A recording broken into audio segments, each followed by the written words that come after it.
वाटा आम्ही तिथं नाही मार खाता कुकुडी का ये बड़ा भी नहीं हल्का मेरा सब्जी सब्जी दो सब्जी हो हिमाचल प्रदेश के 12 जिलों में से सोलन एक जिला है। इसे खुम शहर और लाल सोने की नगरी के नाम से भी जाना जाता है, वर्ष 2000 में नई उद्योग नीति आई, जिसके परिणाम स्वरूप सोलन फार्मा हब बन के उभरा। सोलन के लोग मुख्य रूप से खेती करते हैं। समय के बदलाव के साथ कृषि में भी बदलाव आए। एक समय था जब सोलनवासी हर प्रकार की फसलें उगाते थे। अब वहाँ क्षेत्र कुछ ही फसलों तक सीमित है। बुजुर्गों की इसी चिंता से हमें प्रोजेक्ट करने की प्रेरणा मिली हमने मिलकर इन परिवर्तनों के कारणों को जानने का प्रयास किया और आसपास के गांव का सर्वेक्षण किया।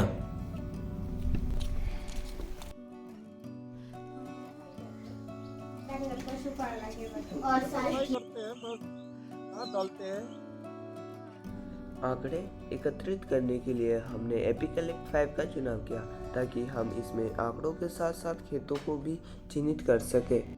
गूगल अर्थ प्रो से हमें चिन्हित खेतों को दर्शाने में मदद मिली।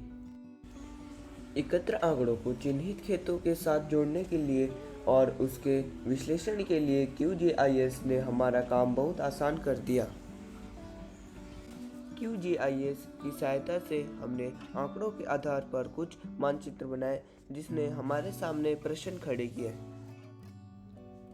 क्या समय के साथ फसलों की विविधता में कमी आनी चाहिए थी?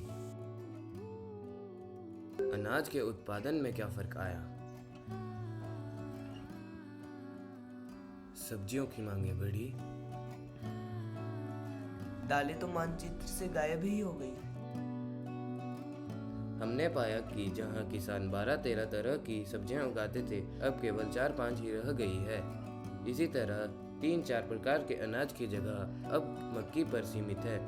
दालें तो उगानी बंद ही कर दी।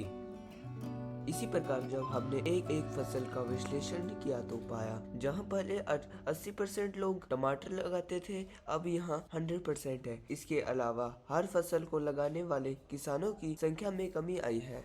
पूरी प्रक्रिया के बाद हमने देखा पिछले 20-30 वर्षों में किसानों ने लगभग 10 वर्षों को लगाना छोड़ ही दिया है।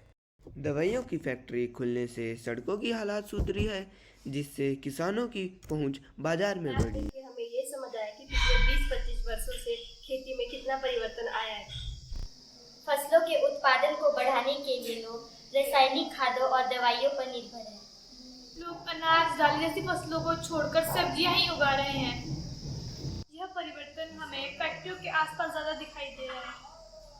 इससे किसानों की आय बढ़ी और गांव का आर्थिक विकास हुआ। अब जल्दी से खराब होने वाली सब्जियां भी समय पर मंडी पहुंच जाती है, जिससे किसानों को अच्छे दाम मिल जाते हैं। साथ ही चिंता के कुछ विषय सामने आए। एक ही प्रकार की फसलें उगाने से जमीन की उत्पादन क्षमता घट रही है और रासायनिक खादों और दवाइयों का अत्यधिक प्रयोग उत्पादनकर्ता एवं उपभोक्ता दोनों के लिए हानिकारक है। स्कूलों में भी जागरूकता कार्यक्रम होने चाहिए ताकि बच्चे अपने माता पिता से इस विषय में बात कर सकें, ताकि वे भी इस परिवर्तन को समझें और परिणाम के बारे में जागरूक हों।